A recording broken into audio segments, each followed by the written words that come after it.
আজ ২২শে শ্রাবণ, বিশ্বকবি রবীন্দ্রনাথ ঠাকুরের ৮৫তম মৃত্যুবার্ষিকী। ১৯৪১ সালের এই দিনে কলকাতার জোড়াসাঁকোর ঠাকুরবাড়িতে শেষ নিঃশ্বাস ত্যাগ করেন বিশ্ব সংস্কৃতির এই মহান স্রষ্টা।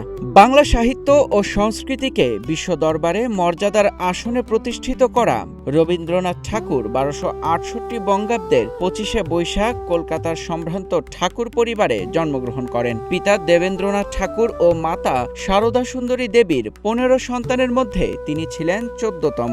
দীর্ঘ জীবনে রবীন্দ্রনাথ ৫২টি কবিতার বই, ১৩টি উপন্যাস, ৯৫টি ছোট গল্প, ৩৮টি নাটক, ৩৬টি প্রবন্ধ ও গদ্যগ্রন্থ এবং ২,০০০-এরও বেশি গান রচনা করেছেন। ১৯১০ সালে প্রকাশিত গীতাঞ্জলি কাব্যগ্রন্থের ইংরেজি অনুবাদের জন্য ১৯১৩ সালে তিনি প্রথম এশীয় হিসেবে সাহিত্যে নোবেল পুরস্কার অর্জন করেন।